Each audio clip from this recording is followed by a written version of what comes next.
हम्म। क्या हालचाल है? बहुत अच्छा। चलिए, कल कहाँ तक बताया था?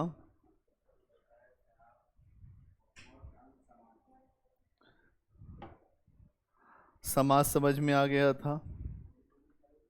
हाँ, कर दिया। समाज समझ में आ गया था। क्या समझे थे समाज में? कैसा समाज था, एक बार बताओ। बताओ, समाज बताओ, तुम्ही से बताओ, शुरू करो। बहुत बढ़िया। और देखो, ये जो तरीका हम लोगों का है ना, ये आपके लिए बड़ा फायदेमंद तरीका है। हमारा पढ़ाने का तरीका यही रहता है कि हम आपसे पूछ लेते हैं, जिससे हमें इस बात का आइडिया लगता है कि हम जो आप तक पहुंचाना चाह रहे हैं, क्या वो पहुंच रहा है। अगर वो पहुंच रहा है तो आप जवाब देंगे। इसीलिए आज की क्लास में हिंदी साहित्य में हमने यही कहा, हम ऐसी पढ़ाई कभी नहीं चाहते हैं कि 1,000 बच्चे पढ़ते हों और फिर किसी को कुछ ना आता हो। नहीं, आप पढ़िए, आप जो बताने की स्थिति में रहिए।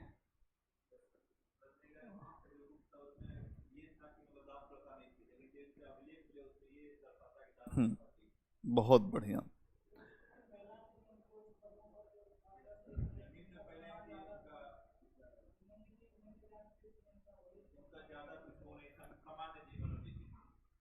राहुल, अर्थशास्त्र क्या कहता है इस समय के बारे में?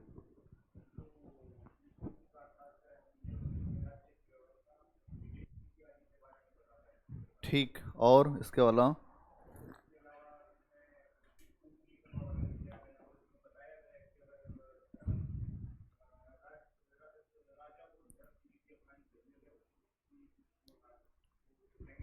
क्योंकि तुम्हारा ऑप्शनल है, इसलिए तुमसे इस पे लेकर आए हैं। अच्छा है, ठीक है। विकास, बताओ, जो मेगस्थनीज क्या कहता है कि कितने प्रकार की जातियां थी यहाँ? कौन कौन सी? जब पूछेंगे, अवसर देंगे, तब बोलोगे। कौन कौन सी? हाँ, कल लिखाया था। तो कुछ लोग ऊपर सोच रहे थे ये क्यों लिखाया है। आए रिवाइज करके आए हो? नहीं। प्रीति, 7 प्रकार की जातियां फटाफट बताओ, कौन कौन सी जातियां थी?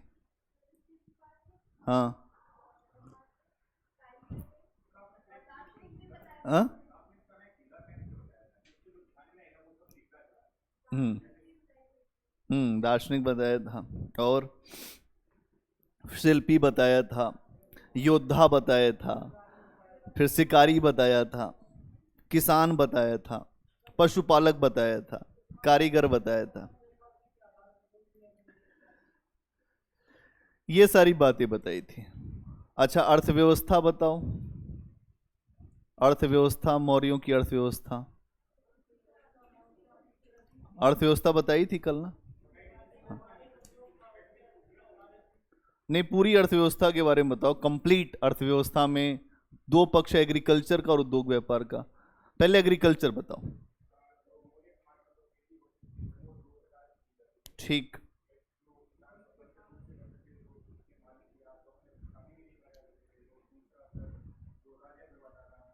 उस भूमि को क्या कहते थे? अध्यक्ष कौन होता था? क्या करता था? वो नियंत्रण भी करता था, उत्पादन भी, मतलब हर चीज वही देखता था। हाँ, वो पूरा देख रेख का काम करता था। अब देखिए, हाँ, हो गई बात, समझ में आ गई। आगे चर्चा करेंगे मौर्योत्तर काल की। ठीक है, मौर्यों के बाद।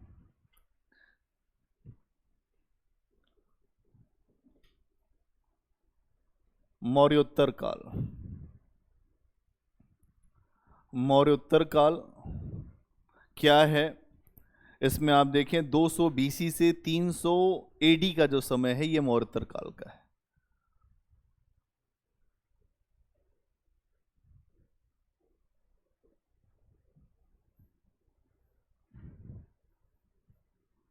200 बीसी से 300 एडी का समय जो है मौरोत्तर काल का माना जाता है। मौरोत्तर काल किस काल को कहते हैं और इसको क्यों मौरोत्तर काल कहते हैं, पहली बात तो ये होनी चाहिए। अगर आप देखें तो भारत का एक थोड़ा, मैं आपके सामने जो भी मैप बनाता हूं,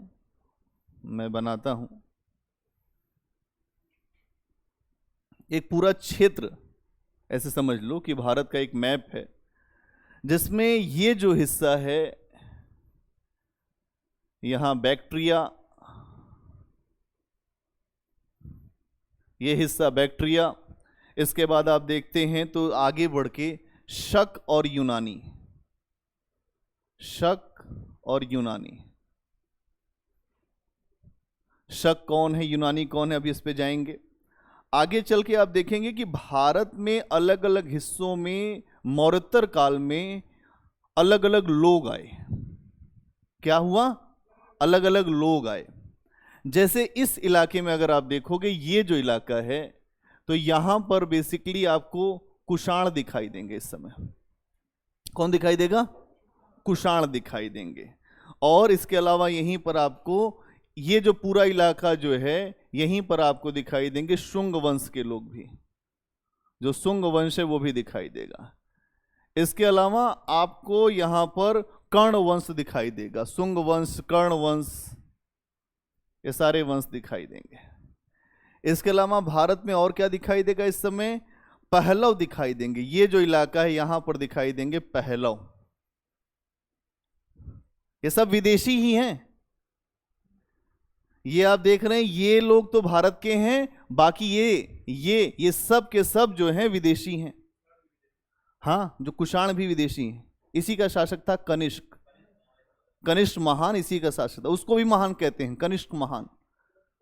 अब इस पे चर्चा करेंगे तो आप समझेंगे कि महान क्यों है। केवल आप इस समय यह समझिएगा कि पहले जो मौर्य साम्राज्य में भारत के नक्शे पर मौर्य छाए हुए थे, अब मौर्यों के बाद अलग अलग पॉकेट्स में कुछ अलग अलग राज्य उभर रहे थे। क्या मेरी बात समझ पा रहे हो, ये चीज दिखाई दे रही है। इसके अलावा आप देखेंगे कि इस समय जो ये वाला इलाका है, यहां पर एक राज्य है खारवेल। ये खारवेल जो है, अगर आप देखेंगे तो ये भारत का ही है, मतलब भारत का ही शासक यहां पर शासन करता है खारवेल में। और फिर नीचे आएंगे तो यहां आपको दिखाई देंगे चोल, यहां दिखाई देंगे चोल, चोल दक्षिण भारत के शासक हैं। फिर इस इलाके में दिखाई देंगे आपको चेर, क्या दिखाई देंगे, चेर। और फिर ये वाला जो इलाका है, इसमें दिखाई देंगे आपको पांडे।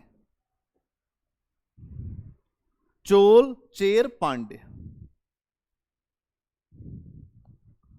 क्या विकास समझ में आई बात, अलग अलग भारत के नक्शे पर अलग अलग लोग दिख रहे हैं।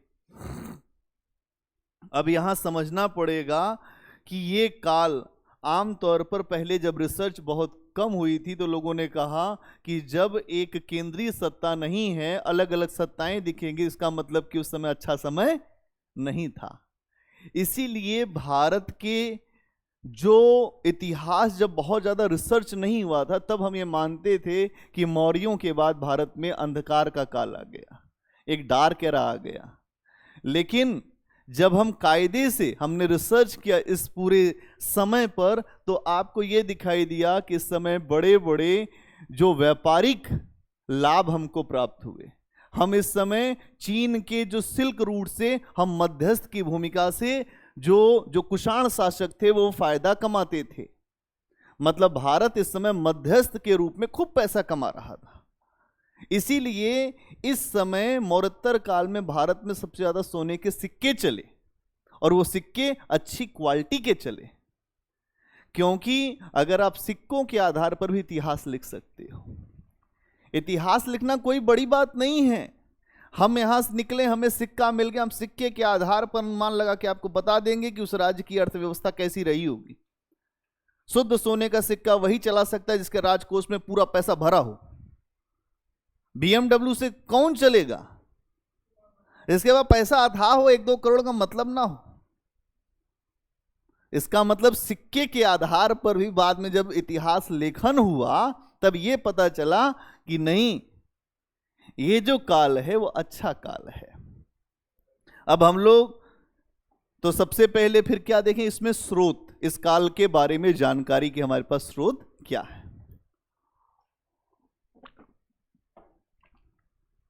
आप सबको कहानी पता है कि जो मौर्यों का अंतिम शासक था बृहदत्त, जिसकी हत्या कर दिया पुष्यमित्र शुंग ने, वो शुंग वंश का संस्थापक था, उसका सेनापति था।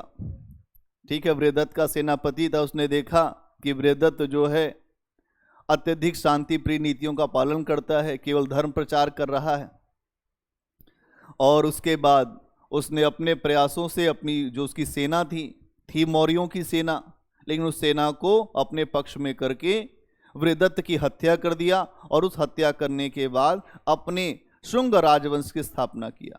शुंग राजवंश की स्थापना करने के बाद पुष्यमित्र शुंग एक ब्राह्मण व्यक्ति था, तो ब्राह्मणवादी व्यवस्था को आगे बढ़ाने का प्रयास किया। इसीलिए पुष्यमित्र जो पुष्यमित्र शुंग था वो अपने आप को ब्राह्मण, एको ब्राह्मण कहता था कि मैं ही एक ब्राह्मण हूं। क्या कहता था? मैं ही ब्राह्मण हूं। और उसके समय से अगर आप देखें, मौर्यों के समय में ब्राह्मणवादी व्यवस्था नहीं थी, ध्यान रखना। उसने, अशोक ने और उसके जो वंशजों ने ब्राह्मणवादी कर्मकांड को पीछे हटाने का प्रयास किया था। लेकिन पुष्यमित्र शुंग के आने के बाद फिर से वो व्यवस्था लागू की गई कि ब्राह्मणों का सम्मान होना चाहिए, यही सबसे सर्वोच्च है, क्योंकि वो खुद ब्राह्मण था। एक चीज और यहां पे आती है कि ब्राह्मण आमतौर पे शासन नहीं करते थे, लेकिन यहां से शासन की भी शुरुआत ब्राह्मणों के द्वारा शुरू हुई। ठीक है, तो ये चीज आपको दिखाई देगा। स्रोत, मौर्योत्तर काल को समझने के लिए स्रोत,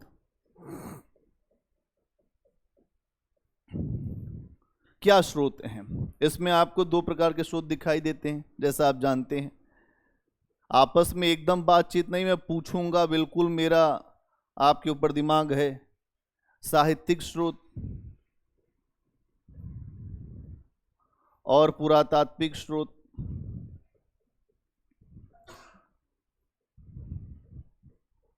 साहित्यिक स्रोत और पुरातात्विक स्रोत। आप एक बात ध्यान रखना, जब भी आंसर लिखो किसी भी काल पे, अगर आपके दिमाग में आ जाए तो आप इसी तरह से समझना कि इस काल के बारे में साहित्यिक और पुरातात्विक स्रोत क्या है। इतिहास लिखने का सबसे अच्छा तरीका ये, इससे क्या होता है, आप एविडेंस से अपनी बात रखते हो। हवा में कोई बात मत रखना कभी। इतिहास एविडेंस से चलता है, साक्ष्यों से चलता है, और उसके बाद साक्ष्य देकर खुद का एनालिसिस होता है। साक्ष्य देकर खुद का एनालिसिस, अगर वर्तमान से जोड़ पाओ तो सोने पे सुहागा। क्या बात समझ में आ रही है मैं क्या बता रहा हूं? ऐसे ही इतिहास पढ़ना है, कोई रॉकेट साइंस नहीं इतिहास। ये नहीं कि आपने पूरा जो तथ्य रट लिया और तथ्य आप उसमें लिख देंगे तो आपको नंबर मिलेगा। नहीं नहीं, तथ्य तो केवल एक बेस है, एनालिसिस होगी, उस पे मूल्यांकन करना पड़ेगा आपको। और जब ये मूल्यांकन करना सीख जाएंगे तब नंबर उठना शुरू होगा। इसीलिए पहले आंसर जब बच्चे लिखते हैं तो अच्छा अध्यापक कभी नंबर नहीं देता, कहता है कि यार ठीक है, अच्छा, बहुत बढ़िया, फिर धीरे धीरे धीरे धीरे फिर वो नंबर देना शुरू करता है। अभी आप सीखिए, थोड़ा दाव पेच है, लिखना एक आर्ट है, कला है। बहुत ज्यादा जानने वाले भी बहुत ज्यादा लिख नहीं पाते हैं। आप पूरी पुस्तक पढ़ डालिए, बात की खाल निकाल के पढ़ लिए, फिर भी लिख नहीं पाएंगे, मैं बता रहा हूं आपको। और ऐसे ऐसे जो विद्यार्थी रहे हैं हमारे, पुस्तक ज्यादा नहीं, जितना बताया गया उसी को पूरा एकदम मजडब कर लिख मारा और हो भी गए। तो ज्यादा ज्ञानी यहां नहीं बनना है, होशियार बनना है, स्मार्ट बनना है। तो यहां आप देखें कि सबसे पहले साहित्यिक स्रोत में क्या है, एक तो मालविकाग्न मित्रम आपको दिखाई देगी यहां, मालविकाग्न मित्रम, मालविकाग्न मित्रम कालिदास की रचना है,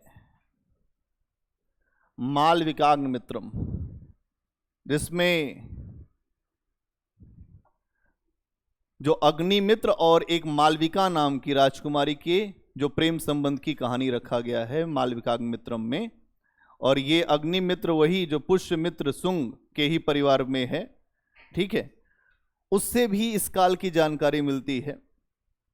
इसके अलावा आप देखते हैं कि गार्गी संहिता, इस समय आपको गार्गी संहिता पुस्तक मिलती है।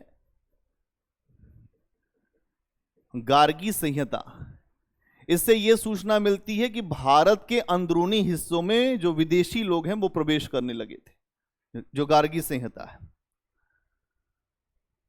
ठीक है। इसके अलावा आप देखते हैं एक पुस्तक मिलती है गाथा सप्तशती, गाथा सप्तशती,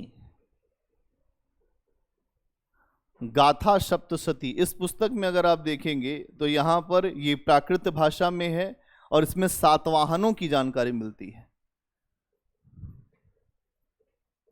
सातवाहन शासक कौन है? सातवाहन, सातवाहनों ने भारत में सीसे के सिक्के चलाए थे, ठीक है ना, सीसा। तो सातवाहन शासकों से संबंधित है ये। इसका मतलब इस समय सातवाहनों का भी एक आपको राज्य दिखाई देगा, वर्चस्व भी दिखाई देगा, ठीक है। और क्या है, फिर आपको दिखाई देगा कि जो पाणिनि की एक पुस्तक है अष्टाध्यायी, ये व्याकरण ग्रंथ है, लेकिन यहां पर भी सूचना दी गई है। अष्टाध्यायी, अष्टाध्यायी, इस पुस्तक में भी मौर्योत्तर काल के बारे में सूचना मिल रही है और सूचना दी जाती है। और इसके अलावा महर्षि पतंजलि का महाभाष्य, पतंजलि बहुत बड़े जो ऋषि रहे, इन्हीं का नाम लेकर अभी आप देख रहे हैं बहुत सारे लोग अपना पूरा उद्योग व्यापार चला रहे हैं। तो जो बाबा जी 20,000 करोड़ की कंपनी को ले आए हैं, अब कंपनी उसका सम्मान आप देखेंगे कि इन्हीं का नाम है, कुछ महापुरुषों का नाम लेकर लोग अपनी जीविकोपार्जन कर रहे हैं। तो पतंजलि महाभाष्य, और इस पुस्तक में भी आपको सूचना मिलती है। तो ये चीज आप देखते हैं। इसके अलावा इस समय आप देखते हैं कि आपको जो धार्मिक साहित्य भी मिलता है। तो धार्मिक साहित्य में क्या है?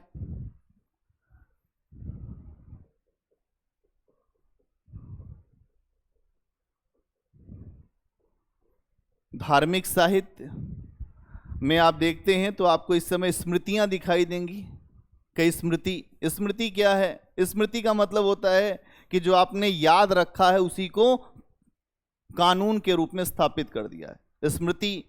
और इसके अलावा आपको पुराण दिखाई देंगे। तो मौर्योत्तर काल में इतिहास को जानने के लिए स्मृतियां भी महत्वपूर्ण हैं, पुराण भी महत्वपूर्ण हैं। कई स्मृतियां हैं, जैसे याज्ञवल्क्य स्मृति, मनुस्मृति, बड़ा आपने नाम सुना होगा। अक्सर जब भी दलित मूवमेंट होता है तो मनुस्मृति को लोग जला देते हैं कि यही है खतरनाक पुस्तक जिसमें लिखा है कि अगर शूद्र वेद के वाक्यों को सुन ले तो उसकी जीभ काट लो, या अगर वो वेद के वाक्यों को पढ़ ले तो जीभ काट लो, अगर वो सुन ले तो उसके कान में शीशा पिघला के डाल दो, उसको सेवा करनी चाहिए। इसीलिए आप देखेंगे स्मृतियों को लेकर बड़ा विरोध रहा है भारत में, अभी भी है। कि इसमें स्मृतियों में आप देखें मनुस्मृति, इसके अलावा याज्ञवल्क्य स्मृति,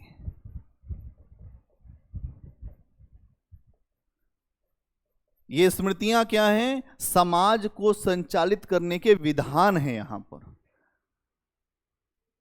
जैसे राजाओं ने और ब्राह्मणों ने आपस में साठगांठ किया, कहा कि ऐसा है विधान बना देते हैं, और ये विधान धार्मिक विधान होंगे। ये ऐसा है शूद्र जो है सेवा ही करेगा, इसके अलावा और कोई काम उसे नहीं करना है। अगर सेवा के अलावा और कोई काम करने का प्रयास करता है, वो योग्य बनने का प्रयास करता है, तो उसको हटा दो, उसको दंडित कर दो। हाँ,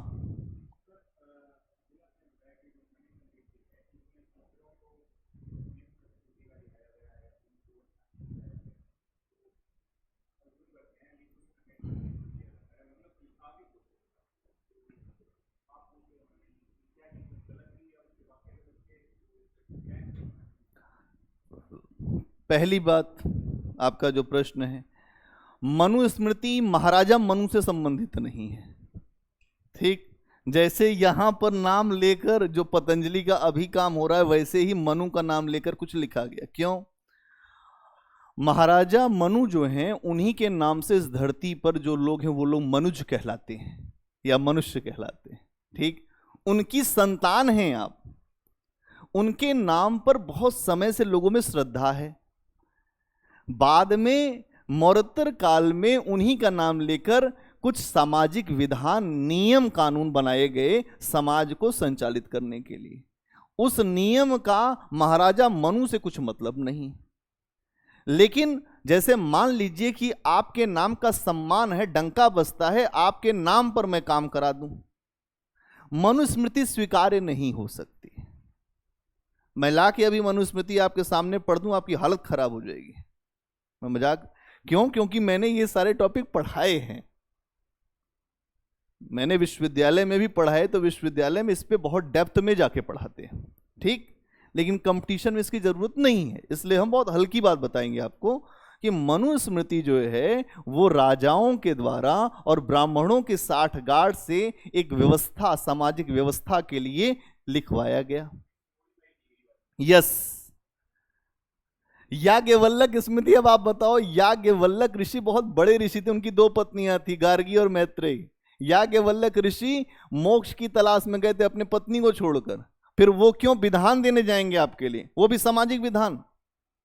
यार दिमाग तो लगाओ।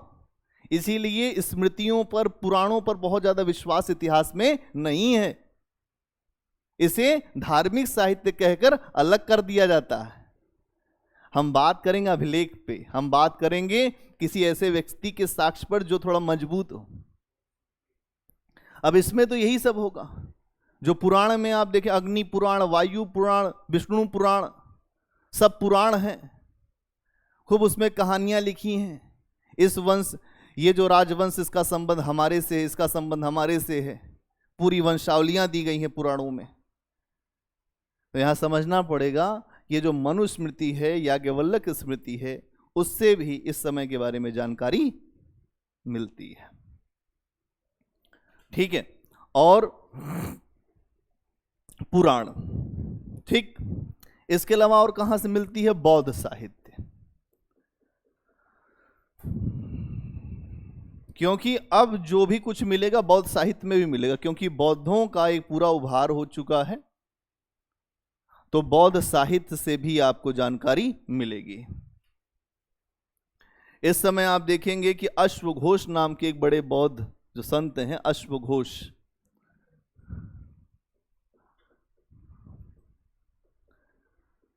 अश्वघोष ने बहुत सारी पुस्तकें लिखी हैं। एक पुस्तक लिखी है बुद्ध चरित्र। कौन सी पुस्तक लिखी है? बुद्ध चरित्र। फिर इसके अलावा लिखी है सौंदरानंद, फिर एक पुस्तक लिखी है सौंदरानंद सरीय पुत्र प्रकरण। याद रहे, ठीक है, बस इतना आपको ध्यान रखना है कि इस समय जो बौद्ध साहित्य है, बौद्ध ग्रंथ है, उसमें भी हमें मौर्योत्तर काल की जानकारी मिलती है।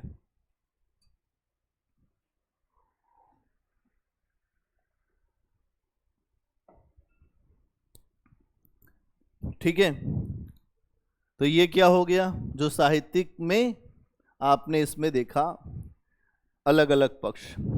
फिर विदेशी व्यक्ति कोई है क्या इसमें जो इस काल के बारे में जानकारी दे रहा है, उसे भी देखेंगे। हमने यही कहा था ना, साहित्यिक में एक तो देसी साहित्य, एक विदेशी।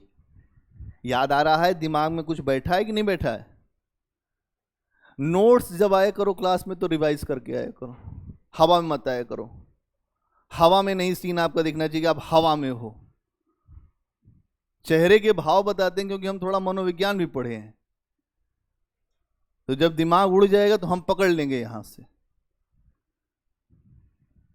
तो हमने ये कहा था कि जो साहित्यिक स्रोत में 2 प्रकार के स्रोत होते हैं, एक तो देसी साहित्य होता है, देसी स्रोत होते हैं, और एक विदेशी होते हैं। भाई, जब तक विदेशी नहीं मिल रहा है तब तक तो हम इसी पे रहेंगे, और जब ये भी नहीं मिल रहा तो हम केवल पुरातात्विक पे थे। क्यों? बोलो। अगर ये सब नहीं मिल रहा था तो हम तो केवल इसी पे बात कर रहे थे कि गुफाओं में क्या बना है, चित्र कहां बना है, भीमबेटका में कौन से चित्र बने, वहां लोगों के क्या विषय हैं। जब मिलना शुरू हुआ तो देसी साहित्य भी मिला, और अभी आपने इसके पीछे भी देखा था कि विदेशी लोग भारत में आ रहे थे। तो क्या इस समय विदेशी नहीं आएंगे? आएंगे ना। या उन्होंने अपने देश में कोई पुस्तक लिखी होगी तो भारत के बारे में चर्चा की होगी, इस काल के बारे में, थोड़ा उसे समझ लो। तो विदेशी,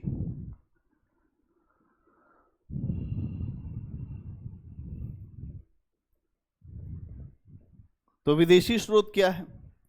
अगर आप देखेंगे इस समय आपको एक पुस्तक मिलेगी प्लिनी की नेचुरल हिस्ट्री, उसमें भी इस काल के बारे में जानकारी मिलती है, यहाँ के व्यापार के बारे में। प्लिनी की नेचुरल हिस्ट्री, प्लिनी की पुस्तक है नेचुरल हिस्ट्री, जिसमें इस काल के बारे में जानकारी मिलती है।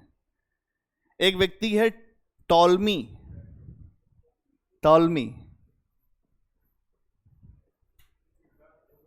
हाँ, इनकी पुस्तक का नाम है विश्व का भूगोल, और इस पुस्तक में इन्होंने भारत के बारे में जानकारी दिया है इस समय की। विश्व का भूगोल। और एक पुस्तक है पेरी प्लस एरिथियंथ सी, हाँ, पेरी प्लस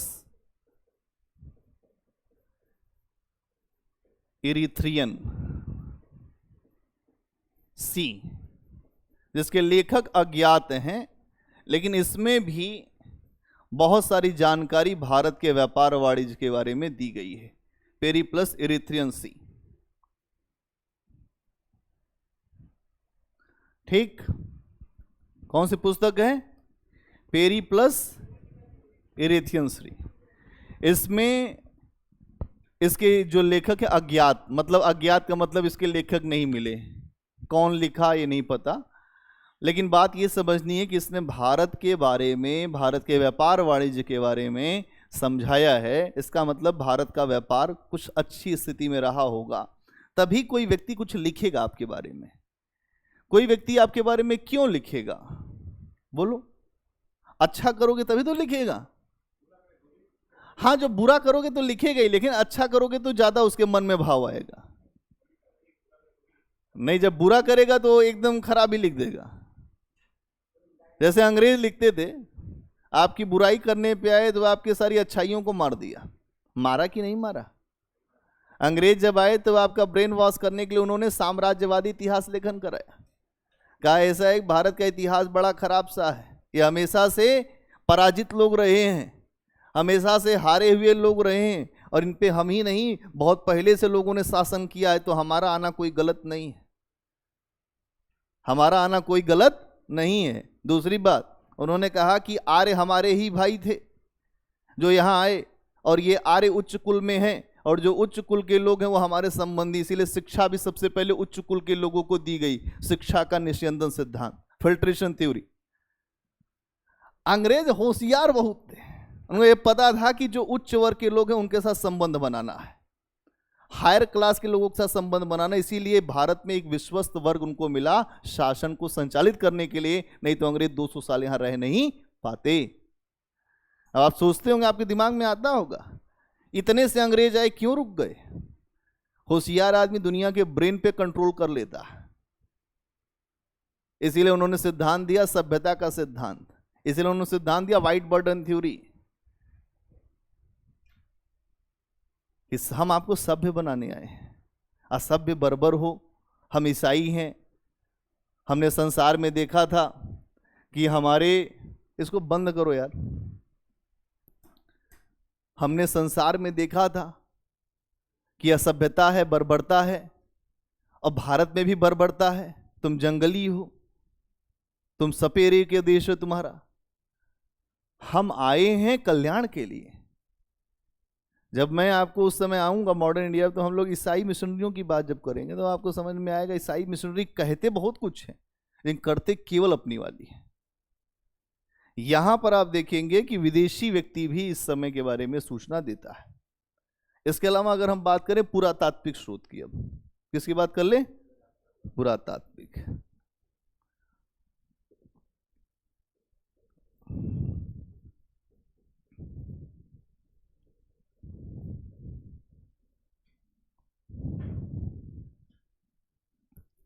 पुरातात्विक स्रोत, कई ऐसे स्थल मिले हैं जहां पे उत्खनन हुआ इस काल के बारे में। जैसे आप देखेंगे कि तक्षशिला, मथुरा, बहुत सारे ऐसे क्षेत्र हैं जहां उत्खनन हुआ और उत्खनन के बाद इस काल से संबंधित बहुत सारी वस्तुएं प्राप्त हुई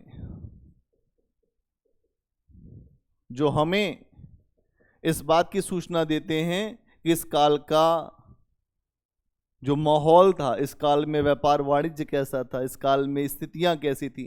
अभी तो साहित्य में तो कोई कुछ भी लिख सकता है, लेकिन वस्तुएं झूठ नहीं बोलती, सिक्के झूठ नहीं बोलते, अभिलेख झूठ नहीं बोलते। ये झूठ नहीं बोल सकते, झूठ इंसान बोल सकता है कुछ भी लिखकर। इसीलिए ये सबसे ज्यादा महत्वपूर्ण सोर्स माने जाते हैं इतिहास में, पुरातात्विक स्रोत। तो यहां आप देखते हैं किस समय इनके जो सिक्के मिलते हैं। एक अभिलेख मिलता है रुद्रदामन का गिरनार अभिलेख। रुद्र दामन का गिरनार अभिलेख। इस अभिलेख में भी पूरी सूचना मिलती है। ये गुजरात में है, रुद्रदामन का गिरनार अभिलेख। ये गिरनार गुजरात में ही है ना? तो गिरनार अभिलेख, और ये अभिलेख पूरी तरह से संस्कृत भाषा में है। इस पे प्रश्न आया है कि इस अभिलेख की भाषा क्या है, तो पूरी संस्कृत भाषा में है। और ये रुद्रदामन भी विदेशी शासक है, शक शासक है रुद्रदामन, लेकिन ये भारत में संस्कृत भाषा का पहला अभिलेख डलवा रहा है, लिखवा रहा है। ये बहुत बड़ी बात है। इसीलिए कहा जाता है कि भारत में जो भी विदेशी आए वो यहीं रच बस गए। अंग्रेज ऐसे विदेशी केवल रहे जो यहां पर जीवन भर विदेशी रहे, और जब गए तो विदेशी ही होकर गए। यहां पर कोई आया वो अपना अस्तित्व बचा के नहीं रख पाया भारत में। शक आए, कुषाण आए, यवन आए, पहलव आए, कोई भी आया यहां बचा नहीं। भारत की इतनी ज्यादा संस्कृति में लोचशीलता है, इतनी ज्यादा फ्लेक्सिबिलिटी है कि वो सबको समाहित कर लेती है। इस्लाम भी समाहित हो गया, नहीं हो गया, सब मिल गए हैं कि कुछ बात है कि हस्ती मिटती नहीं हमारी। नहीं, अक्सर लोग कहते जब लिखते उतने आंसर में तो कहीं कहीं याद आ जाता, कुछ बात है कि हस्ती मिट। इसका मतलब यही है कि आपके अंदर ग्रहणशीलता है, आप ग्रहण कर लेते हो, और जब ग्रहण कर लेते हो तो फिर किसी का अस्तित्व नहीं बचे। लेकिन अंग्रेज आपसे होशियार निकले, उन्होंने आपको ग्रहण नहीं करने दिया। इसीलिए अंग्रेजों ने सिविल लाइन बनाए थे। हर शहर में सिविल लाइन मिलता है, उस पर लिखा रहता था कि dogs are Indian not allowed. Bharat में रहकर भी विदेशी रहे। हाँ, दोनों ही चला रहे हैं, बिल्कुल सही। अब अंग्रेज आते माफी मांगते, बड़ा गलत किया। अरे भाई, उस समय तुम इतनी बातें झूठ क्यों बोल रहे थे कि हम कल्याण करेंगे?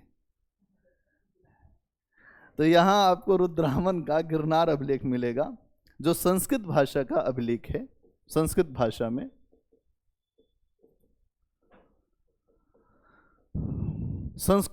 में ये लिखा है,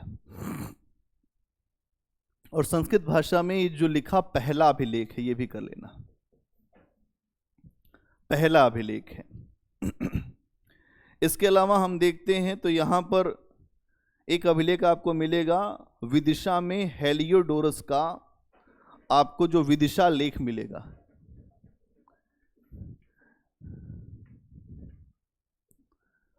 पहले ही बैठ जाया करो जहां बैठना उठना। अच्छा ठीक है,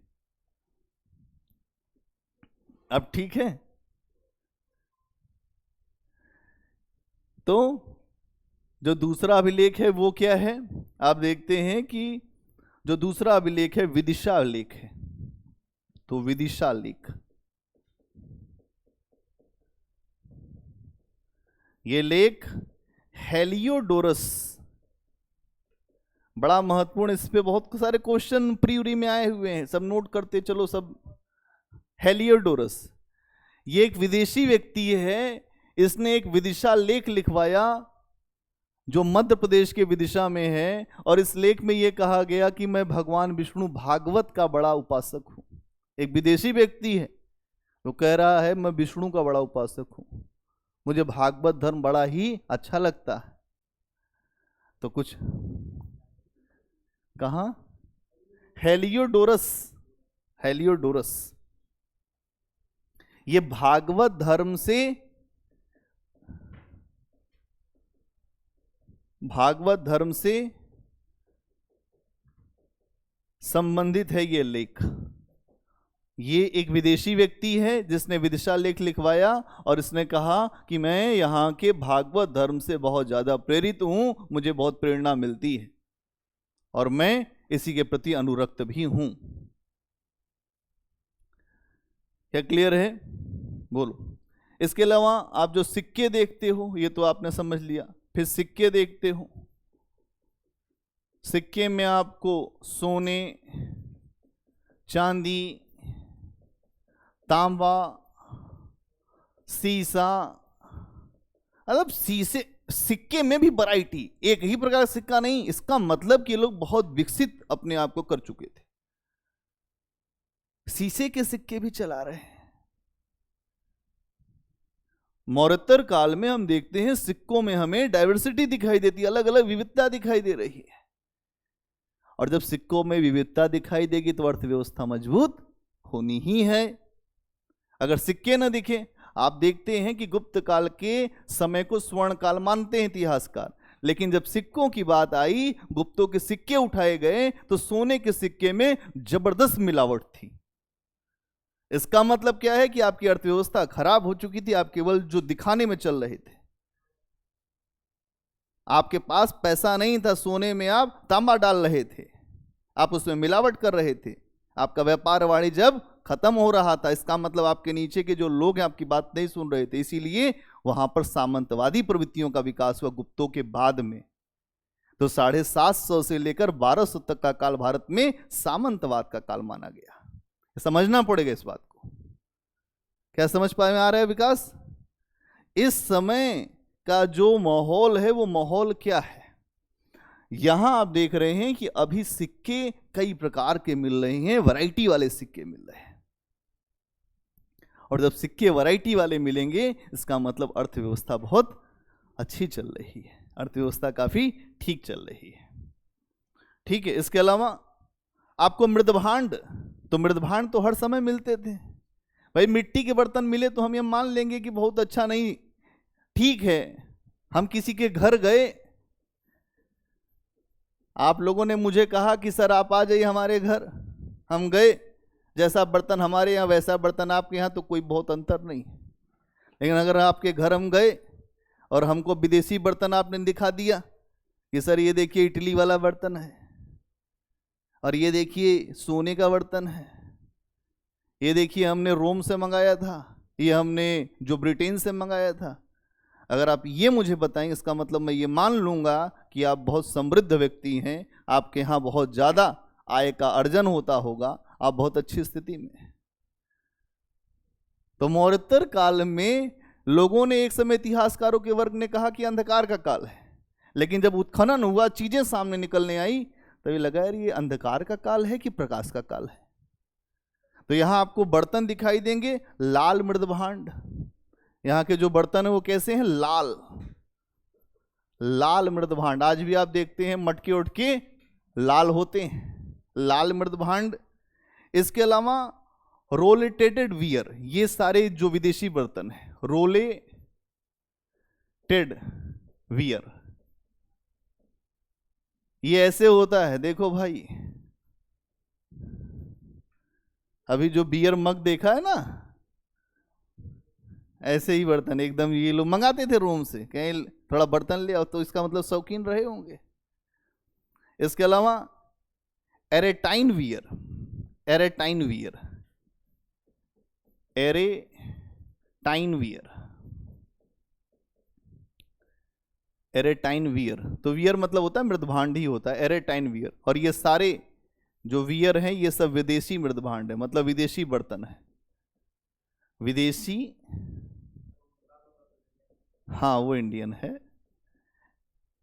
इंडियन चीज से हम इस काल को बहुत ज्यादा नहीं आ कर रहे हैं, हम आ कर रहे हैं कि आप जो है जो विदेशी बर्तन मंगा के जो चाय पानी ले रहे हैं उससे अंतर है। शौक का ही तो खेल है।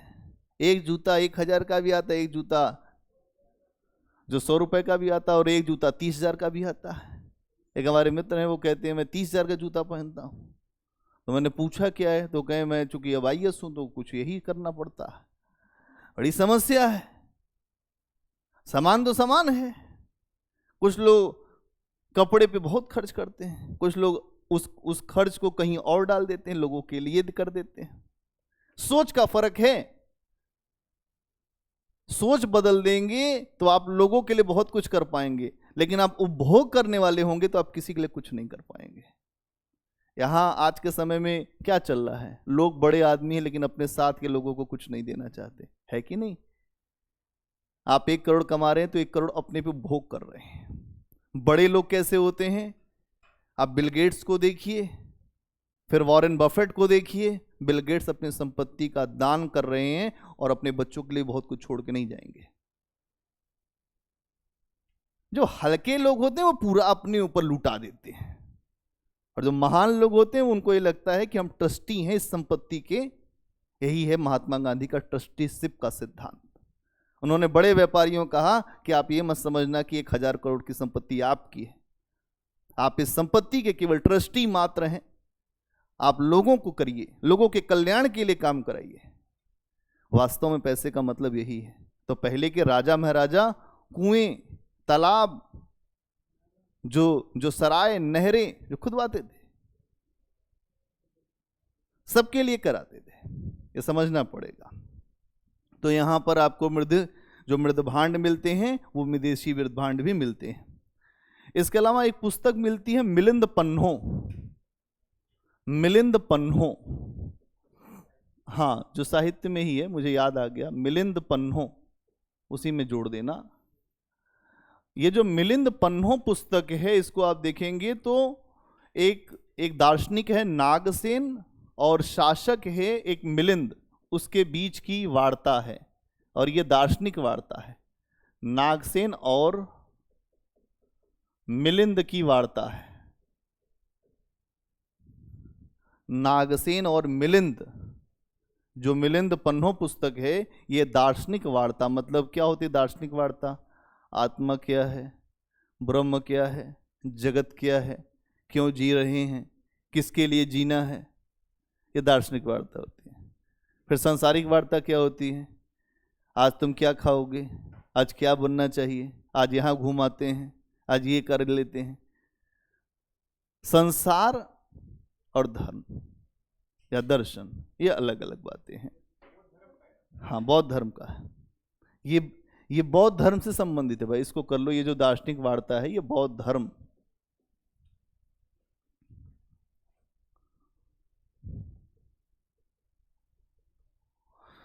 ठीक है, बौद्ध धर्म से संबंधित है। अब आइए मौर्योत्तर कालीन राजनीति पर। क्या इतनी बात समझ गए?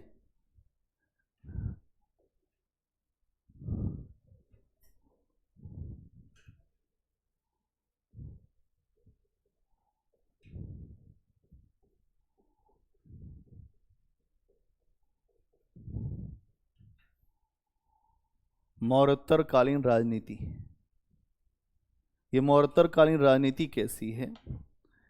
इस समय आपको अलग अलग हिस्सों में छोटे छोटे राज दिखाई देते हैं। मैंने अभी आपको मैप दिखाया था। छोटे छोटे राज्य मतलब अलग अलग हिस्से हैं, खंड खंड हिस्से हैं। आपने मौर्यों के समय में देखा था एक विस्तृत साम्राज्य था जिसमें उत्तर भारत, दक्षिण भारत, पश्चिम भारत, पूरब भारत सारे हिस्से शामिल थे। लेकिन जब मौर्यों का समापन हुआ तो उनके बाद उस व्यवस्था को संभाल पाने के लिए कोई महान शासकों की परंपरा आती तो एक बड़ा साम्राज्य बनता। लेकिन इस समय आपको दिखाई देगा कि इस समय छोटे छोटे राज्य बने, तो कुछ ऐसे राज्य बने जो देसी राज्य बने, जो यहीं के स्थानीय थे, और कुछ ऐसे राज्य बने जो विदेशी राज्य बने, मतलब जो विदेशों से आए और उन्होंने मौर्यों की स्थिति का फायदा उठाकर यहाँ की असुरक्षा या जो विखंडन की राजनीति को देखते हुए अपने राज्य स्थापित किए। क्या बात समझ में आई? नहीं समझ में आई। कहने का मतलब ये है कि जब मौर्यों का काल समाप्त हुआ, मौर्यों को हटाया गया, तो भारत में आपस में संघर्ष चल रहा था। जैसे अंग्रेज जब भारत में आए थे तो यहाँ की शक्तियाँ लड़ रही थीं, वैसे ही मौर्यों के विनाश के बाद भी भारत में शक्तियाँ संघर्षरत थीं, विस्तार कर रही थीं, आपस में लड़ रही थीं। ऐसी स्थिति में विदेशी व्यक्ति का आना बड़ा अच्छा रहता है, क्योंकि वो ये देखते हैं कि आपस में लोग लड़ें तब हम चलें। तो यहाँ आपको दो प्रकार के राज्य दिखाई देंगे, एक तो देशी राज्य जो भारत के स्थानीय राज्य हैं, और दूसरे विदेशी राज्य जो विदेशों से आए हैं, जैसे शक, कुषाण, यवन अभी मैंने बताया था मैप में। तो विदेशी राज्य भी दिखेंगे और देसी राज्य भी दिखेंगे। क्या क्लियर है? बोलो। तो यहां आपको यह दिखाई देगा। क्यों हुआ?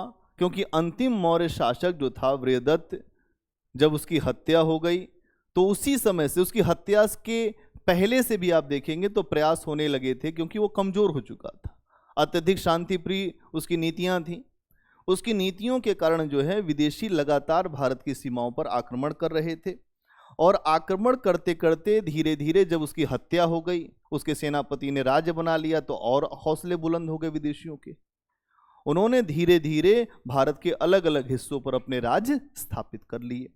लेकिन ये जो विदेशी राज्य हैं, ये अधिक समय तक विदेशी नहीं रहे, थोड़े समय में ये भारतीय ही बनकर रह गए। ये बात समझनी जरूरी है कि मौर्योत्तर काल में जो विदेशी आए वो थोड़े समय में ब्राह्मणों के द्वारा वात्र क्षत्रिय के रूप में घोषित कर दिए गए कि आज से आप क्षत्रिय हैं। ब्राह्मण होशियार थे ना, जैसे मान लो जहां पे आ गए विदेशी, अब वो भी देखते हैं, कोई भी व्यक्ति आएगा तो आपके यहाँ का सबसे पहले प्रभावशाली वर्ग से मिलेगा। मिले वो क्या ऐसा है, आप बहुत बलवान हैं, बहुत अच्छा युद्ध लड़ते हैं, प्रशंसा करना शुरू किया। कहें आप कौन? कहें हम पुरोहित, सारी व्यवस्थाएं हम ही करते हैं, राजा बनाने का हमने ही ठेका ले रखा है। कहें लेकिन यहाँ पे जो राजा बनता है वो क्षत्रिय होता है, हमारे पास कुछ मंत्र हैं, उन मंत्रों की सहायता से हम आपको राजा बना सकते हैं। और ये कहा ऐसा है कि आप चिंता मत करिए, आप राजा हैं। और ऐसे विदेशियों को बाद में वात्र क्षत्रिय के रूप में और अंदर कर लिया गया। वात्र क्षत्रिय मतलब क्षत्रिय हैं लेकिन थोड़ा सा ऊपर नीचे वाले हैं क्षत्रिय आप भी। हिंद कुषाण, हाँ, मतलब यहां पर आप देखेंगे होशियार रहे हैं लोग। ये लोग तो आए जो विदेशी लोग हैं, लेकिन सब विदेशी जो हैं भारतीय हो गए, ये खास बात है। ठीक, अब सबसे पहले हिंद यूनानी, जिसको यवन भी कहते हैं, उनकी चर्चा कर रहे हैं। ये सब विदेशी हैं, अब विदेशी शुरू कर रहे हैं कहानी। सबसे पहले हिंद यवन, आपने सुना होगा कि जो यवन प्रिय, तो यवन प्रिय क्या है? काली मिर्च, तो यवनों को बड़ी प्रिय है। तो हिंद यवन या यूनानी, जो सिकंदर था वो भी यूनानी ही था, अलेक्जेंडर यूनानी।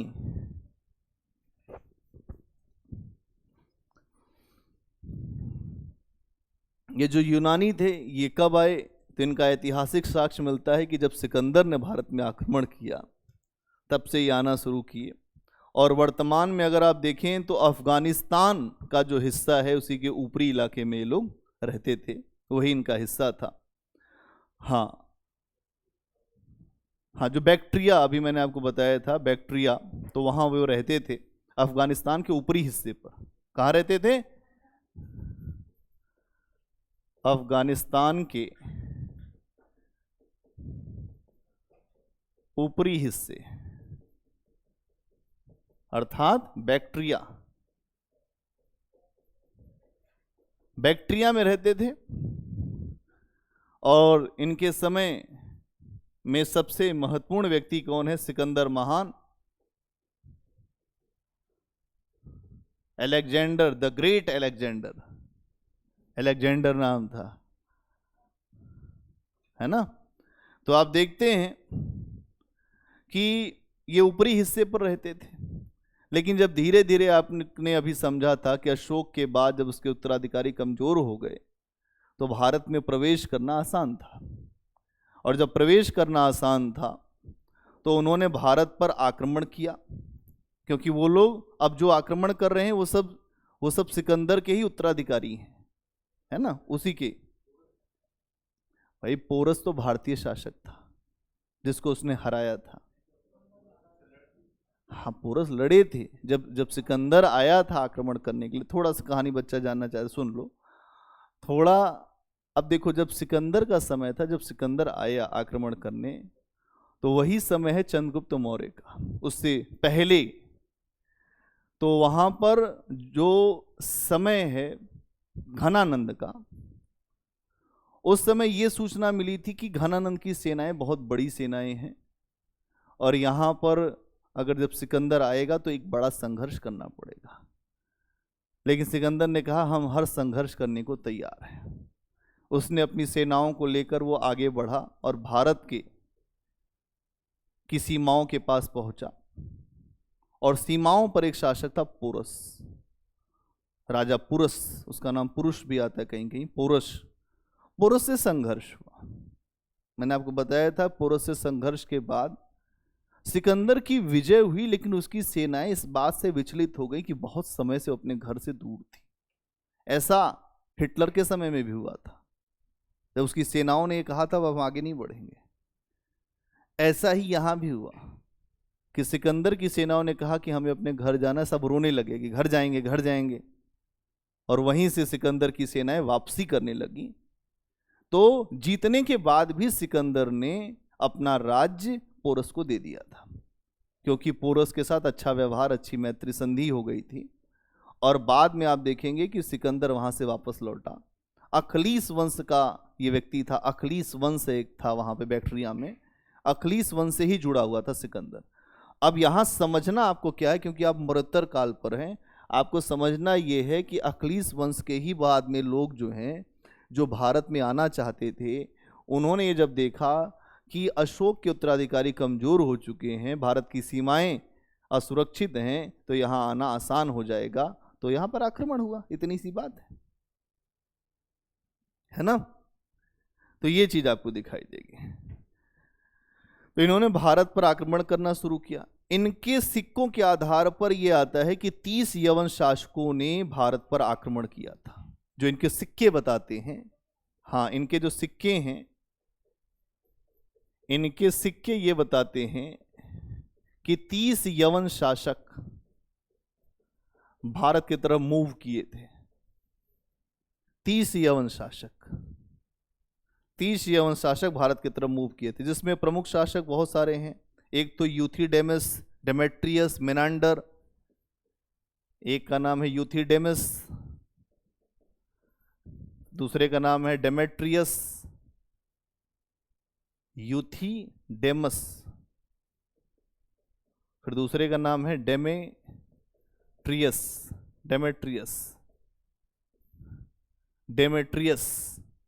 और तीसरे का नाम है आप देखेंगे मिनांडर, जो अभी आपने देखा था, जो मिलिंद पन्नो, यही है मिनांडर, जिसका नाम मिलिंद है। हाँ, मिनांडर। अब आपको समझ में आ रहा होगा कि ये जो मिनांडर है, ये दार्शनिक वार्ता कर रहा है, वो भी भारत में बौद्ध धर्म से। इसका मतलब ये बौद्ध धर्म की तरफ झुकता हुआ व्यक्ति है, जो मिनांडर जो है। ठीक है, तो ये आपको कुछ महत्वपूर्ण शासक हैं। आक्रमण कितने हुए? 30 से ज्यादा, लेकिन महत्वपूर्ण कौन है? जो यूथिडेमस, डेमेट्रियस और मिनांडर। ठीक है, इन शासकों में सबसे ऊपर नाम है डेमेट्रियस का। किसका नाम है? डेमेट्रियस का। इसकी राजधानी कहां थी? आज का जो पाकिस्तान है, पाकिस्तान में एक जगह है सियालकोट, जो भारत का ही पहले हिस्सा था। तो तो इसकी राजधानी थी सियालकोट। ये भारतीय इलाके में इसने अपनी राजधानी बनाई थी सियालकोट, जो पाकिस्तान, वो अभी वर्तमान में कहाँ है? पाकिस्तान में है। सियालकोट में अपनी राजधानी बनाई, जिसका नाम था शाकल। क्या नाम था? शाकल। इसी राजधानी का, अभी इसका नाम जो सियालकोट है, उस समय उसका नाम था शाकल प्रदेश। शाकल प्रदेश को अपनी राजधानी बनाया। ठीक है। यह पहला जो हिंद यूनानी शासक था जिसने सिंधु नदी को पार करके भारत के आंतरिक हिस्सों में प्रवेश किया था। ये जो डेमेट्रियस था, पहला ऐसा शासक था, पहला ऐसा शासक था जिसने सिंधु नदी को पार करके, जो सिंधु नदी थी को पार करके भारत के आंतरिक हिस्सों में प्रवेश किया था।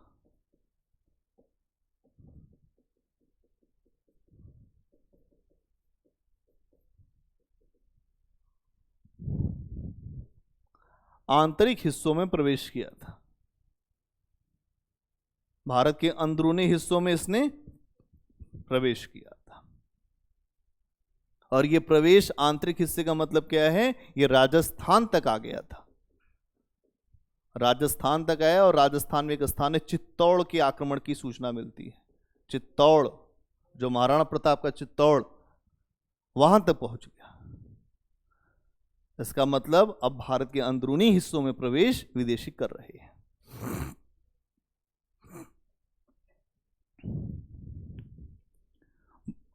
इसी जो मिनांडर, अभी आपने कहा था कि जो मिलिंद पन्नो थी, वो मिनांडर अलग था। ठीक है, वो मिनांडर अलग है, उसके समय की बात नहीं। जो मिलिंद नाम है वो डेमेट्रियस का ही है। इसको थोड़ा सा करेक्शन कर दीजिए। जो मिलिंद नाम है उसको अलग कर देना वहां पे। जो मिलिंद नाम है वो इसी का नाम है, डेमेट्रियस का।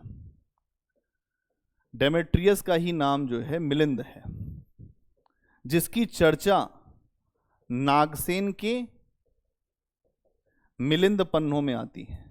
इसको सही कर देना, मिलिंद पन्नों में आती है,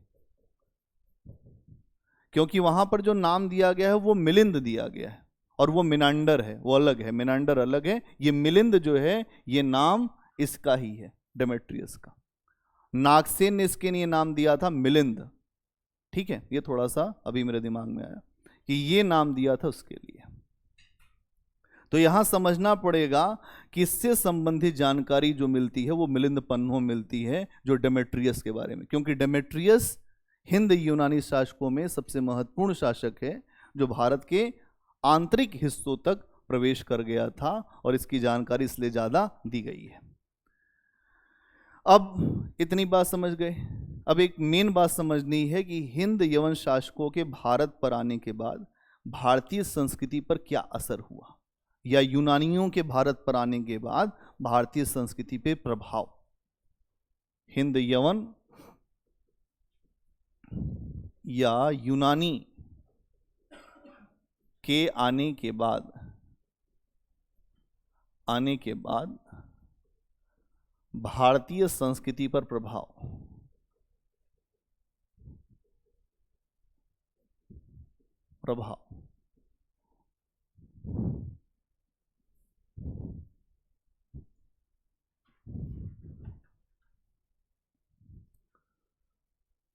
किसी भी जगह से कोई व्यक्ति आता है तो अपनी संस्कृति के मूल्य लेकर आता है, अपने विचार को लेकर आता है, और जब यहाँ ये आए तो इन्होंने भी अपने यहाँ, जैसे मान लीजिए कि अगर ये कोई काम करते होंगे, कुछ भी जो सिक्के चलाते होंगे, या कुछ अलग अलग प्रकार के जो शासन की पद्धतियाँ होंगी, जब कोई व्यक्ति आता है तो अपने साथ अपने कुछ विचार भी लेकर आता है। इसीलिए जब इस्लाम भारत में आया तो भारत में कुछ नई चीज़ों का प्रयोग शुरू हुआ, जैसे जरीब का प्रयोग हुआ, जिस पर जो घोड़े पर ऊपर चढ़ते थे, जो रकाब, उसका प्रयोग यहाँ पर शुरू हुआ। क्योंकि जब कोई चीज़ कहीं पहले इंट्रोड्यूस हो जाती है और उस जगह के लोग जब आपके यहाँ आते हैं तो वो चीज़ आपके यहाँ भी इंट्रोड्यूस होती है। तो यहाँ आप देखेंगे कि ये ऐसे पहले शासक थे जिन्होंने भारत में सोने के सिक्के चलाए। ये पहले ऐसे शासक थे, जिन्होंने भारत में सोने के सिक्के चलाए। तो सबसे पहले सोने के सिक्के चलाने वाले कौन है? हिंद यूनानी। अब प्रश्न आ जाएगा, तो सबसे पहले सोने के सिक्के कौन चलाते हैं? हिंद यूनानी। ठीक है। इसके अलावा इन सिक्कों पर पहली बार तिथि और राजाओं का चित्र, कोई इसके पहले पूछ रहा था सिक्कों पर, आप समझ लीजिए, इन सिक्कों पर पहली बार तिथि आई, राजा का चित्र भी आ गया। इस पर तिथि लिखी हुई है कि ये किस तिथि का सिक्का चला। तो हिंद यूनानी सिक्कों में अगर आप देखेंगे तिथि, लेख, कुछ इस पर और भी लिखा गया है, लेख भी है, राजा का चित्र भी है, कुछ लेख भी लिखा गया है। ठीक है। इसके अलावा अगर आप देखें तो ये जो सिक्के मिलते हैं सोने, चांदी, तांबे और शीशे के, ये सिक्के किस किस प्रकार के हैं? सोने, चांदी, तांबा और सीसा। सोना, चांदी, तांबा, सीसा।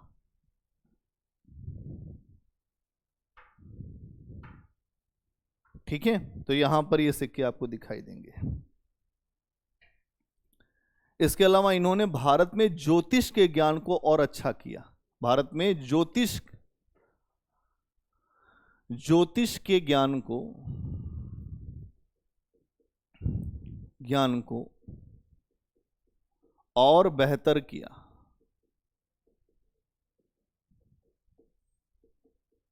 जो भारत में ज्योतिष की विद्या थी उसे और बेहतर करने का काम इन्होंने किया। ठीक है। ज्योतिष के ज्ञान को और बेहतर करने का काम किया।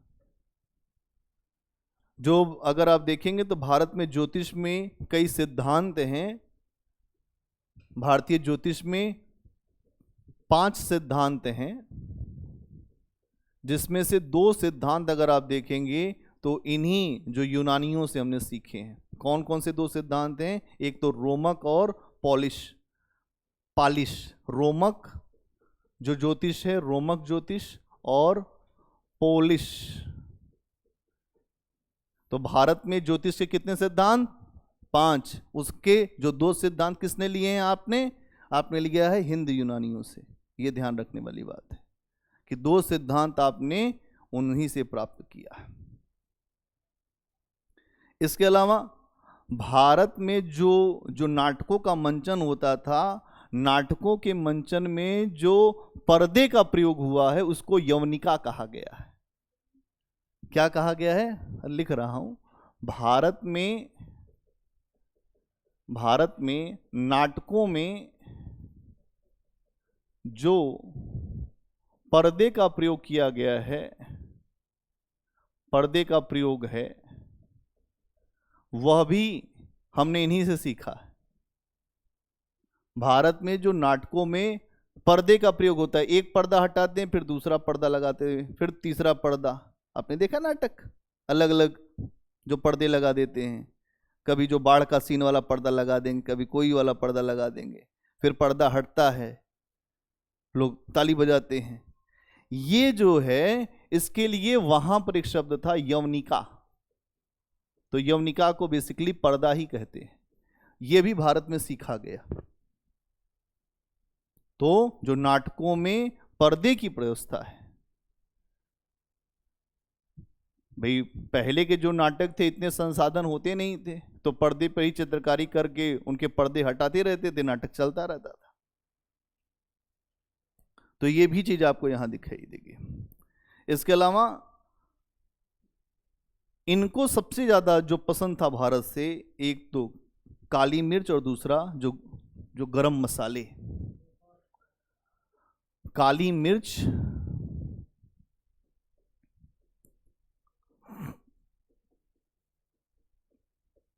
और गरम मसाले, तो काली मिर्च और गरम मसाले को अत्यधिक पसंद करते थे।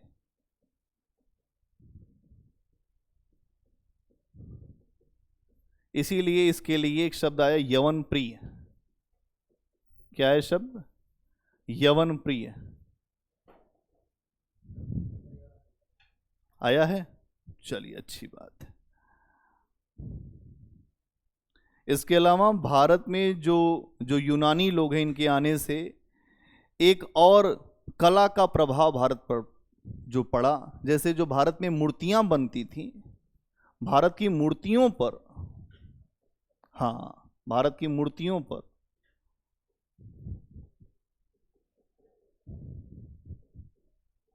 पर इनका प्रभाव पड़ा, और जिससे हम देखते हैं भारत में एक गांधार कला, गांधार कला का विकास हुआ।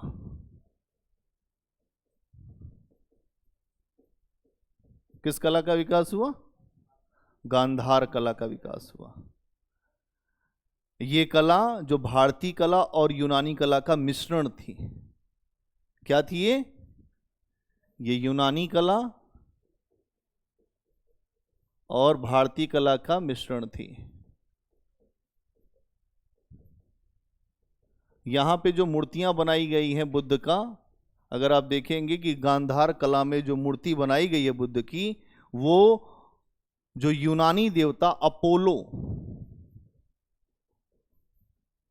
उनको अपोलो की तरह से दिखाया गया। जैसे अपोलो देवता उनके यहाँ हैं, वैसी ही सेम मूर्तियां यहां बुद्ध की बना दी गई है। इसीलिए जो यूनानी, अगर आप देख रहे हैं, जो गांधार कला है वो एक विदेशी कला है, लेकिन उसका विषय भारतीय है। कला विदेशी है लेकिन पात्र कौन है? बुद्ध। अधिकतर मूर्तियां उन्हीं पर बनाई गई हैं। तो हम देखते हैं इसे हम गांधार कला कहते हैं। क्या क्लियर है?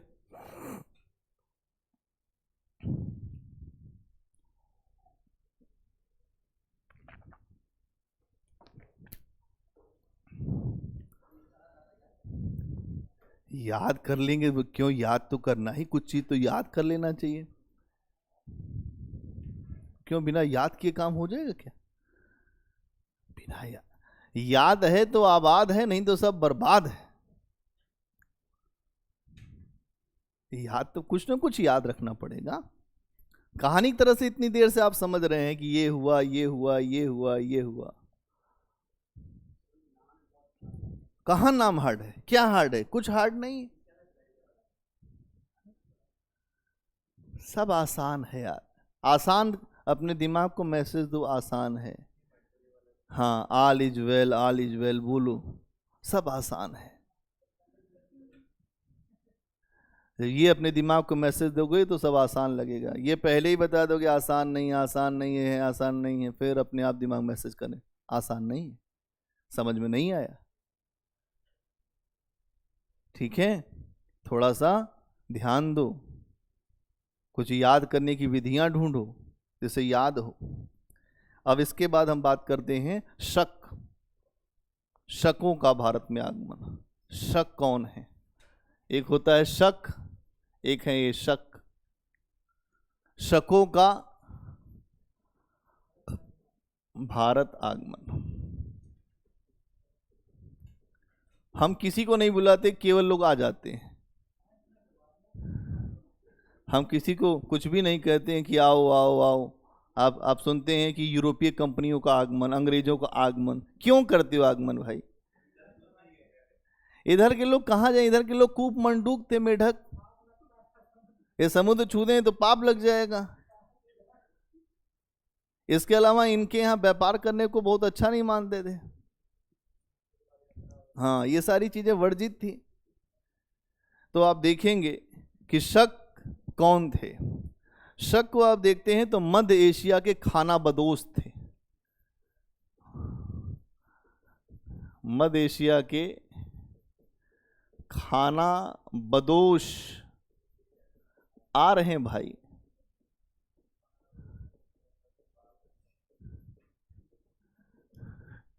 मध्य एशिया के खाना बदोश जनजाति थे, मतलब खाना ही नहीं मिलता था, एक स्थान दूसरे स्थान खाने की तलाश में टहलने वाले।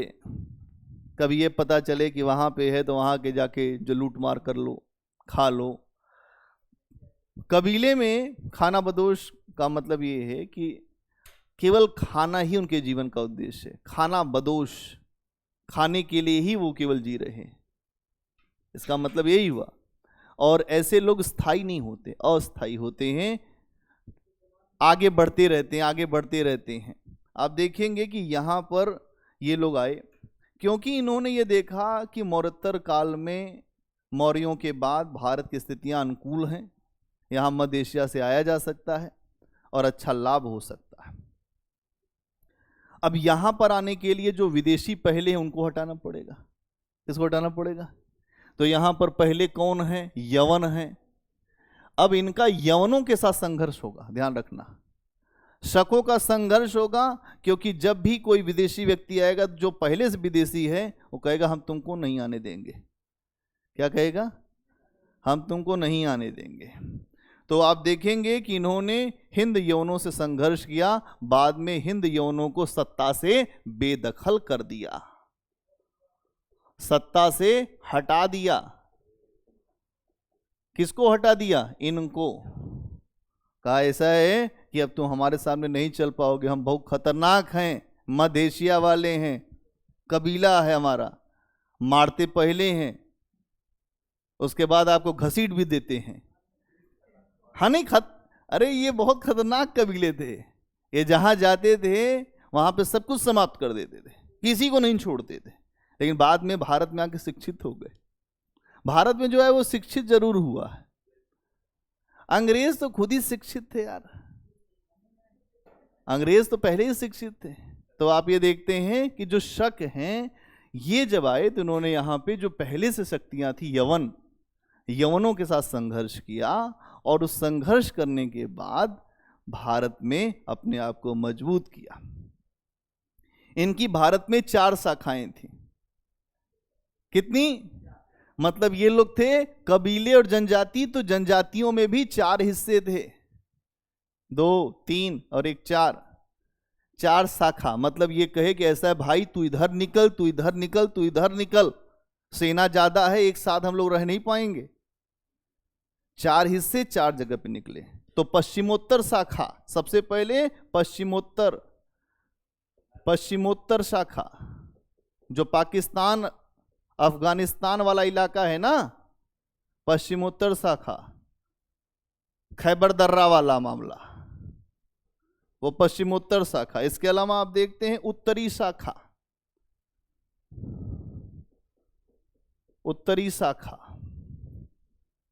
उत्तरी शाखा आपको दिखाई देगी। फिर आपको दिखाई देगी दक्षिणी शाखा, और फिर आपको दिखाई देगी पश्चिमी शाखा। मतलब शकों में जो कबीला आया, वो कबीला 4 हिस्सों में बंटकर भारत में फैल गया। क्रांतिकारी थे, खतरनाक टाइप के थे, जहां गए वहीं कत्लेआम मचा दिया। तो आपको ये दिखाई देगा। और जो रुद्रामन है वो भी शक शासक ही है, पश्चिमी शाखा का। अब आ रहे हैं, अब इतनी शाखाएं बन गई हैं, अब कौन मजबूत होगा? अरे ये क्यों संघर्ष करेंगे यार, इन्होंने भारत को ही बांट लिया आपस में, ये क्यों संघर्ष? इनके पास तो वैसे कुछ नहीं था, अब इसमें से कुछ मजबूत हो जाएंगी शाखाएं। ध्यान रखिए, इतनी शाखाएं इनकी हैं, इसमें से कुछ मजबूत होगी, जहां योग्य व्यक्ति आएगा वहां मजबूत हो जाएंगे। तो ये शाखा मजबूत हो गई भारत में, जो पश्चिमी शाखा। इसी शाखा से संबंधित था रुद्रामन, जिसने गिरनार अभिलेख लिखवाया था, संस्कृत में पहला अभिलेख। उसकी भाषा तो संस्कृत नहीं रही होगी, लेकिन लिखवाया, इसका मतलब भारत के प्रभाव में था। ठीक है। अब आप देखते हैं, इनके बारे में और नहीं जानना है आपको, इतना समझना है कि इनका प्रभाव क्या रहा। इतनी बात समझ गए, फिर समझ लीजिए प्रभाव। पश्चिमी पश्चिमी पश्चिमी कहा तो पश्चिमी, इसीलिए बोल दिया था।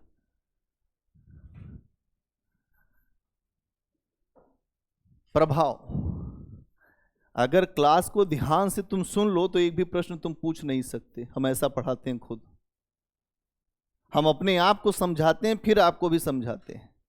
अगर हमें नहीं समझ में आएगा तो आपको कैसे समझ में आएगा भाई?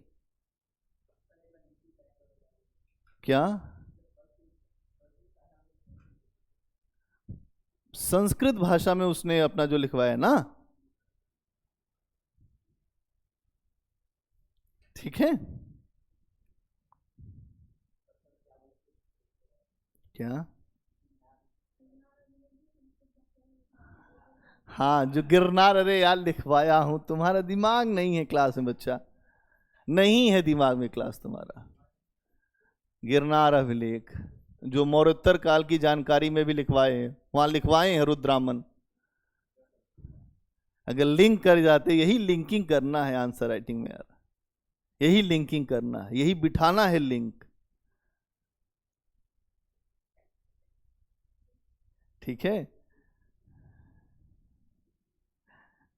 तो यहां ये आपने देखा क्या प्रभाव रहा इनका जो है। अगर आप देखेंगे कि शक भारत में क्यों इतने विजयी रहे, इसके इसके पीछे का कारण क्या है।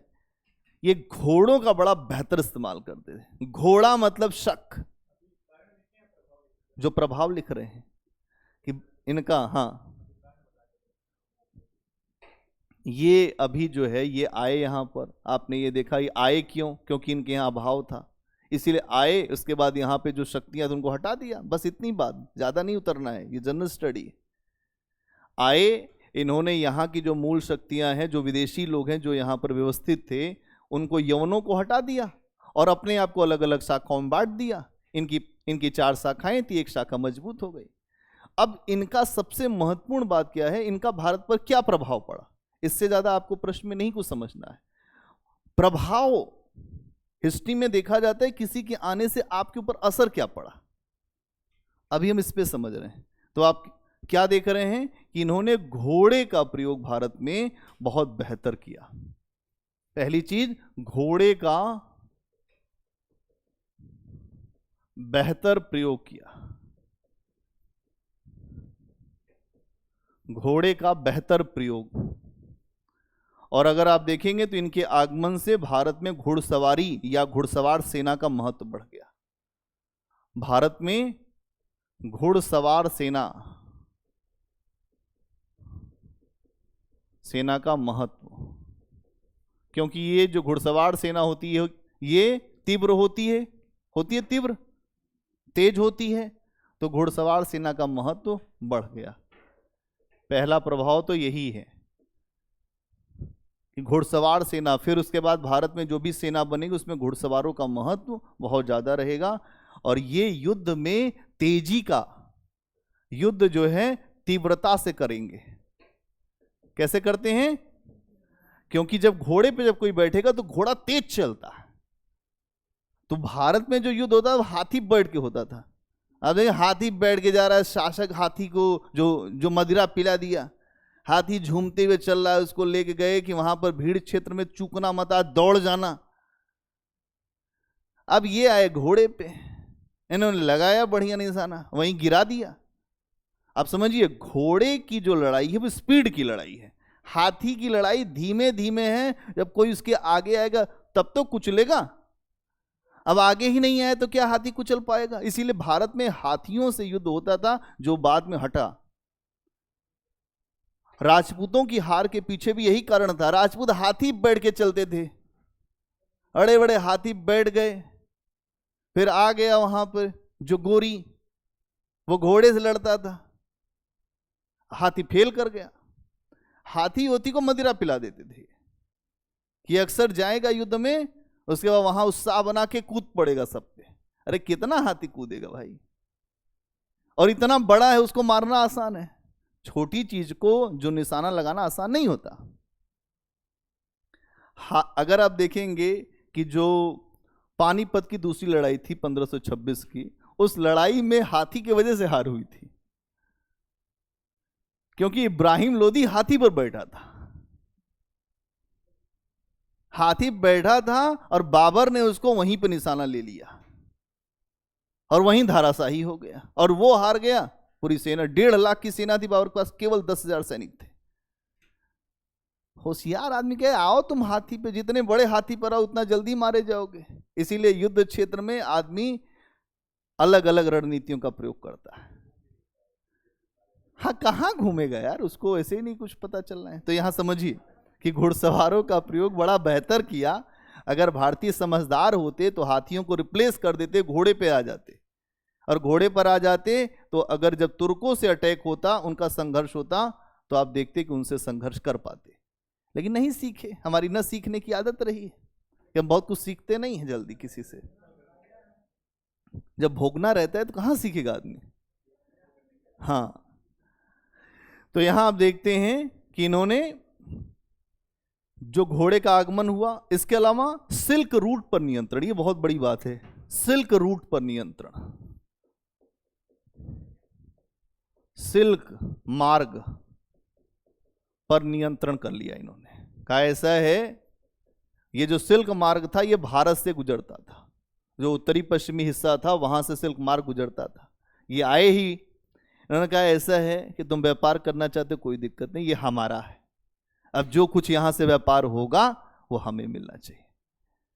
और भारत इसी सिल्क मार्ग से, चाइना से ये मार्ग निकलता था और ये यूरोप में जाता था। पूरा सामान जो सिल्क रूट इसको कहते थे। सिल्क रूट पर पहले भारत मध्यस्थ था, कोई बहुत बड़ा फायदा नहीं उठा पाता था। लेकिन अब शकों के आने के बाद ये मजबूत हैं, कबायली लोग हैं, इन्होंने कहा ये पूरा हमारा ही है, अगर व्यापार होगा तो फायदा अपने को चाहिए।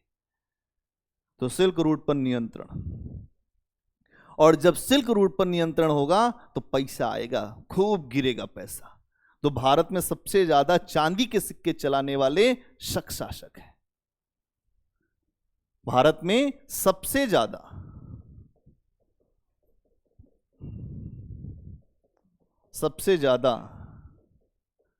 चांदी के सिक्के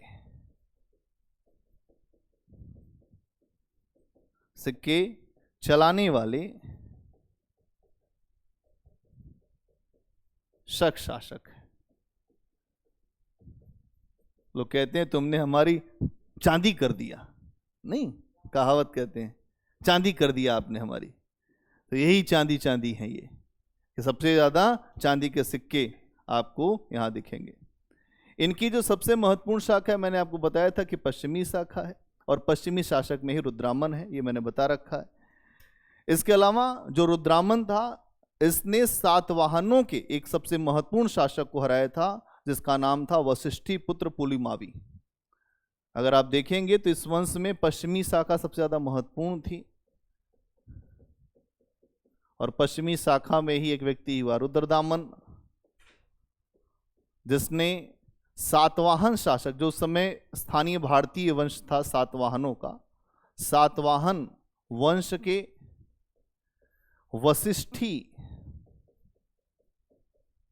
वशिष्ठी पुत्र पुलिमावी या पुलिमावी को पराजित किया था।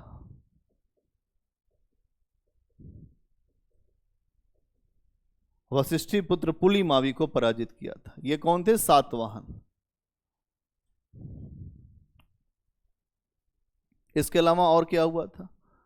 रुद्रामन ने चंद्रगुप्त मौर्य के समय एक झील बनी थी, सुदर्शन झील। सुदर्शन झील, यह झील टूट चुकी थी। चंद्रगुप्त मौर्य का जो गवर्नर था पुष्यगुप्त, उसने बनवाया था सुदर्शन झील। उस झील के टूटने के बाद जन कल्याण के लिए, जनता के हितों को समझते हुए इसने सुदर्शन झील की मरम्मत करवाई थी।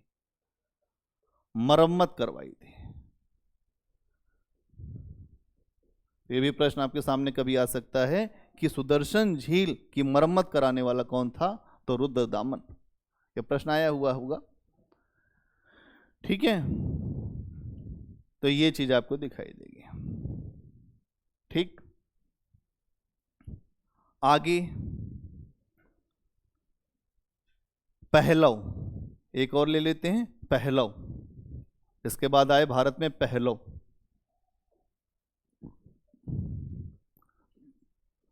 पहलव, ये जो लोग हैं पहलव शासक, ये ईरान से आए थे। कहां से? ईरान से।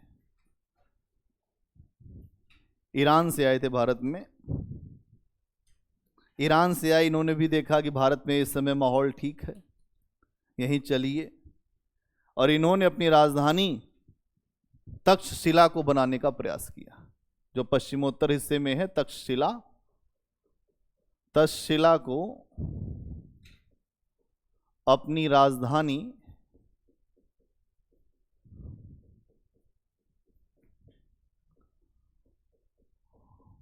बनाने का कार्य किया।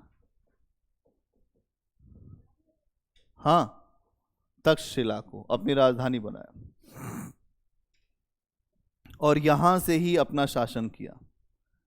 इसके यहाँ जो महत्वपूर्ण शासक अगर आप देखेंगे तो 19 ईस्वी से लेकर 45 ईस्वी तक इस वंश में एक शासक था जिसका नाम महत्वपूर्ण है, केवल उसी के बारे में जानना है, गोंडो फर्नीस। गोंडो फर्नीस, इसी का शासन था जो तक्षशिला पर। गोंडो फर्नीस, ये पहलव हैं। पहलव कहाँ से आए? तो ईरान से आए। ये इन्होंने अपनी राजधानी कहाँ बनाया? तो तक्षशिला में। इनके यहाँ महत्वपूर्ण शासक कौन था? तो गोंडो फर्नीस, जिसका समय 19 ईस्वी से लेकर 45 ईस्वी तक रखा गया है। इसका नाम अभिलेखों में एक जगह मिलता है, जो गुदू बहर, अगर कभी आ जाए कि जो गुदू बहर किसका नाम था, तो इसी का नाम था, जो गोंडो फर्नीस का, गुदू बहर।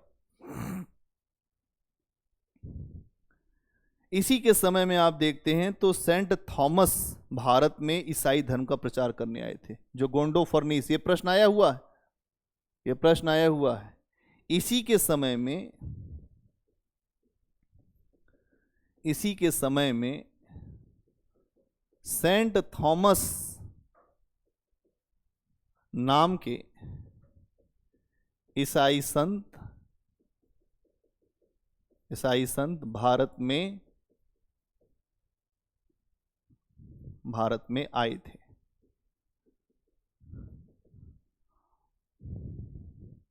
क्यों आए थे? तो ईसाई धर्म का प्रचार करने के लिए आए थे।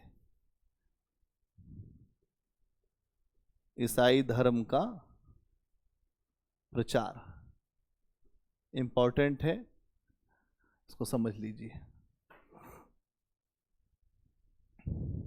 ठीक है, इसको समझने की जरूरत है।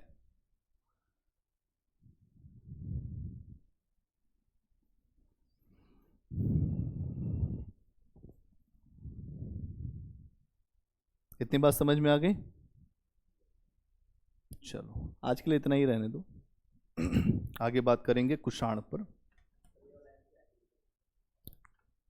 ये चलो, अच्छा।